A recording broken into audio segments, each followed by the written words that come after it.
Memasuki masa pancaroba, dari musim kemarau menuju penghujan menjadi salah satu penyebab bertambah panasnya suhu udara. Kondisi langit yang cerah juga menambah panas menyengat lantaran sinar matahari langsung masuk bumi tanpa hambatan. Lalu sebenarnya ada apa dengan cuaca sepekan ini? Kami akan membahasnya bersama dengan Deputi Bidang Meteorologi BMKG, Guswanto. Selamat siang, Pak Guswanto. Selamat siang, Bung Anggi. Ya, Pak, jadi kita mau konfirmasi dulu. Ini banyak yang beredar bahwa kita disebut memasuki panas ekstrim. Ini benar atau tidak, Pak? Ya, jadi sebenarnya saat ini adalah masa pancaroba ya, dari musim kemarau menuju musim hujan. Dan memang pada saat ini juga itu yang menyebabkan matahari saat ini juga posisinya berada di selatan daripada ekuator wilayah Indonesia. Dan ini juga menyebabkan terasa panas udara seperti itu.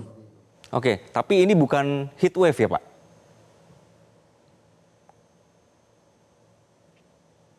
Cuaca harian ya. Artinya fenomena ini umum terjadi di masa peralihan musim pancaroba dari kemarau ke hujan. Dia akan terjadi panas pada siang hari, kemudian nanti memicu untuk pembentukan awan konvektif, kemudian yang bisa menyebabkan hujan lokal di sore hari. Dan ini Oke, juga makanya ada beberapa wilayah nanti di Jawa bagian selatan itu rata-rata masih ada bencana cuaca ekstrim. oke, Jadi ini berbeda sekali dengan heat wave ya. oke. Pak Gus, ini apakah memang terjadi menyeluruh, merata seluruh Indonesia, atau ada daerah-daerah tertentu yang paling terdampak, Pak Guswanto? Kalau kita lihat ini menyeluruh ya di beberapa wilayah di Indonesia. Kalau kita melihat daripada pengamatan BMKG tanggal kemarin atau hari ini, itu misalkan kita di Adi Sumarmo, Karanganyar itu 38,2, kemudian ada juga Wow, di Stamet Kertajati Majalengka itu 37. Bahkan di beberapa tempat lainnya, misalnya Kalimarau, Berau, Kalimantan 35. Dan kita lihat juga ada di Kupang saat ini 36,4. Hampir merata di seluruh wilayah Indonesia. Dan ini akan berulang menjadi periode tahunan ya. Setiap tahun memang bulan September Oktober itu cuaca atau khususnya harian kalau kami sampaikan di BMKG. oke. Pak Guswanto, berarti kondisi ini akan terjadi sampai berapa menurut perkiraan dari teman-teman BMKG, Pak? Kalau berdasarkan pemantauan dari BMKG, ini akan berakhir menjelang akhir bulan November dan akhir bulan Oktober, awal bulan November, di mana seiring akan masuknya musim hujan ke wilayah Indonesia, khususnya di wilayah selatan ekuator Indonesia. Oke. Pak Gus, apakah ada potensi dampak kesehatan lingkungan atau lingkungan dari kondisi seperti ini, Pak Guswanto?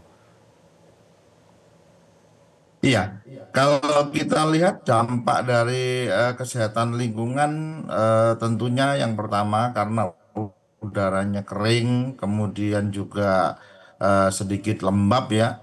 Ini biasanya penyakit ISPA itu muncul, misalkan Oke. batuk pilek ataupun kita eh, di siang hari pada jam 10 sampai jam 14 atau 15 itu suhu sangat terik. Nanti pada saat malam hari dia akan turun dan ini menyebabkan kondisi tubuh itu menyesuaikannya agak lambat ya. Sehingga ini di siang hari kita juga kelelahan, ya, kurangi aktivitas di luar rumah. Jadi sangat terik di luarnya. Itu kesehatan terutama terganggu adalah barangkali muncul penyakit ISPA ataupun kelelahan lah. Oke, itulah yang kemudian belakangan juga muncul banyak yang kemudian ada gejala-gejala flu begitu ya Pak Guswanto. Pak Gus, Betul, betul sekali. ya apakah ini pembacaannya suhu panas ini menandakan adanya perubahan iklim yang jangka panjang yang perlu kita waspadai ke depannya, Pak Guswanto? Iya, sebenarnya kan perubahan iklim itu adalah suatu kondisi di mana terjadinya perubahan salah satu parameter iklim atau cuaca yang berlahan-lahan tapi secara jangka panjang. khususnya yang terjadi biasanya adalah temperatur ya, perubahan suhu. Kalau kita lihat suhu Jakarta tahun 1900 dengan sekarang mungkin sangat berbeda. Sudah ada kan kalau kita hitung ya, itu ada kenaikan sebesar 1,2 derajat laju kenaikannya.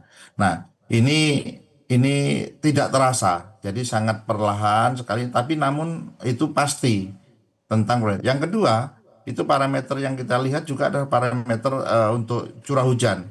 Curah hujan ini juga salah satu indikator untuk terjadinya perubahan iklim yang biasanya kita lihat ya, dulu kita mudah menandain bahwa musim-musim di bulan-bulan panas itu misalkan September, Agustus itu masih musim panas, tapi ternyata kan sudah masih banyak hujan ataupun sebaliknya yang harusnya di April Mei sudah kering tapi ternyata masih ada hujan juga. Hal-hal seperti itu yang kita lihat. Kemudian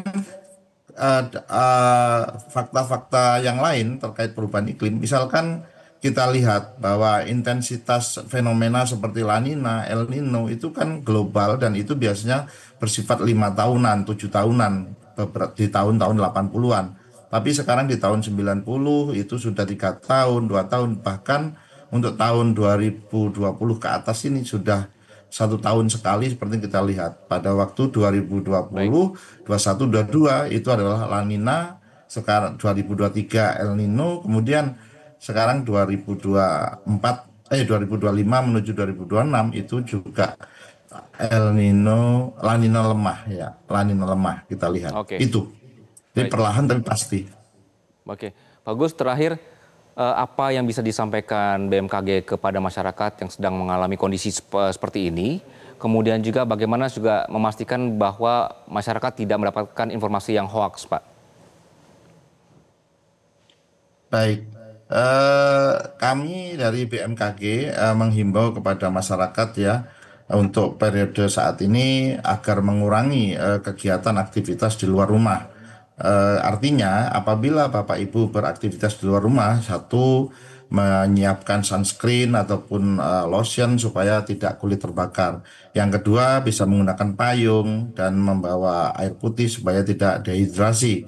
Kemudian juga boleh mengenakan masker ya, karena untuk mengurangi di cuaca yang cerah hari ini biasanya bakteri yang untuk penyakit-penyakit ISPA itu mudah tertular.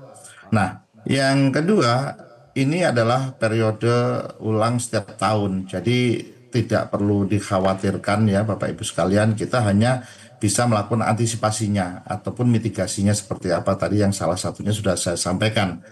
Dan yang terakhir, barangkali Bapak Ibu terus mengupdate informasi melalui kanal-kanal resmi BMKG, misalkan info BMKG melalui call center 196 atau kantor-kantor terdekat BMKG. Karena BMKG mengupdate informasi secara periodik. Ada yang 3 jam sekali, ada yang Oke. 10 menit sekali, bahkan ada yang jangka panjang misalkan 6 bulan sekali. Nah, update-update inilah kita percepat atau kita perpendek agar akurasi informasinya terjaga. Baik. Itu yang bisa kami sampaikan. Baik, ada info real time yang bisa diakses di info BMKG begitu ya Pak ya untuk mengetahui kondisi sekitar begitu. Baik. Pak Guswanto, terima kasih Pak untuk penjelasannya di siang hari ini. Selamat siang. Jelajahi cara baru mendapatkan informasi. Download Metro TV Extend sekarang.